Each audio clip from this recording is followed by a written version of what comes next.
Hello बच्चों, हम start करने जा रहे हैं अध्याय 8 बल तथा गति के नियम। तो स्टार्ट करते हैं। पहला क्वेश्चन, गति का प्रथम नियम किस नाम से भी जाना जाता है?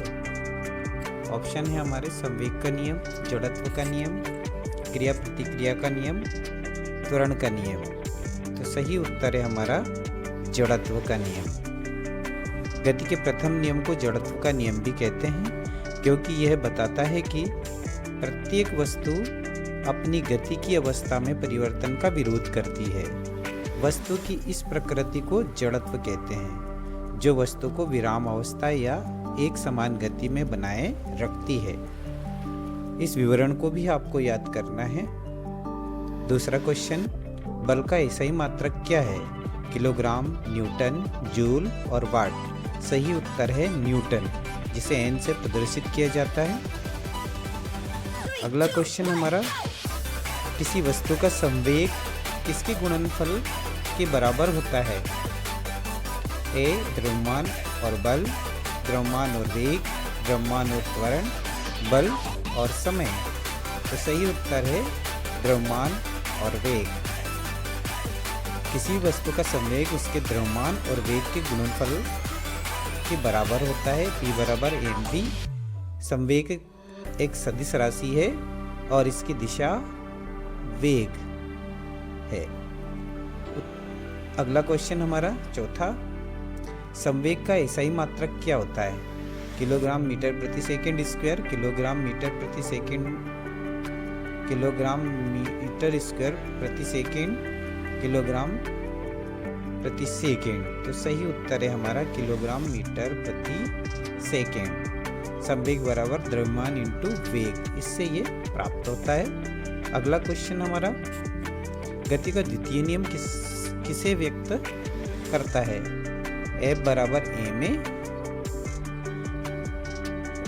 F बराबर ma, F बराबर m प्लस a और F बराबर am। तो सही उत्तर है F बराबर ma। ये गति का द्वितीय नियम है और इसको अपन को विवरण भी याद करना पड़ेगा। गति के द्वितीय नियम के अनुसार वस्तु के संवेग परिवर्तन की दर लगाए गए असंतुलित बल के समानुपाती होती है। गणितीय रूप में F बराबर ma, जहाँ A बल है और m द्रव्यमान है और a त्वरण है। ये समीकरण बल को मापने की विधि देता है। अगला क्वेश्चन, किसी वस्तु का जड़त्व किस पर निर्भर करता है? वेग पर, द्रव्यमान पर, त्वरण पर और बल पर। तो बी उत्तर हमारा सही है द्रव्यमान पर। अगला क्वेश्चन सातवां, गति का तृतीय नियम क्या होता है? क्या है? कहता है प्रत्येक क्रिया की समान और विपरीत प्रतिक्रिया होती है। बल द्रव्यमान के समानुपाती होता है। वस्तु विरामावस्था में रहती है। संवेग संरक्षित रहता है। तो सही उत्तर है हमारा ए, प्रत्येक क्रिया की समान और विपरीत प्रतिक्रिया होती है। ये गति का तृतीय नियम भी कहलाता है और इसका विवरण भी आपको अच्छे से पढ़ना पड़ेगा। नेक्स्ट क्वेश्चन हमारा, जब दो वस्तुएं एक दूसरे पर बल लगाती है तो केवल एक वस्तु पर बल लगता है, दोनों पर समान और विपरीत बल लगता है, दोनों पर समान दिशा में बल लगता है, कोई बल नहीं लगता है।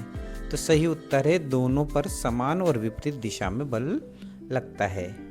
अगला क्वेश्चन हमारा, संतुलित बल क्या है? वस्तु की गति बढ़ाते हैं, वस्तु की गति घटाते हैं, वस्तु की गति की अवस्था नहीं बदलते हैं, वस्तु को तोड़ देते हैं। प्रश्न हमारा, संतुलित बल क्या करते हैं? तो सही उत्तर है हमारा वस्तु की गति अवस्था नहीं बदलते हैं। संतुलित बल सभी बलों का परिणामी शून्य बल होता है। इसके पश्चात अगला क्वेश्चन, असंतुलित बल का क्या प्रभाव होता है? वस्तु स्थिर रहती है, वस्तु में त्वरण उत्पन्न होता है, कोई प्रभाव नहीं होता है, वस्तु का द्रव्यमान बदल जाता है। तो इसमें सही उत्तर है वस्तु में त्वरण उत्पन्न हो जाता है। तो असंतुलित बल हमेशा वस्तु को गति अवस्था में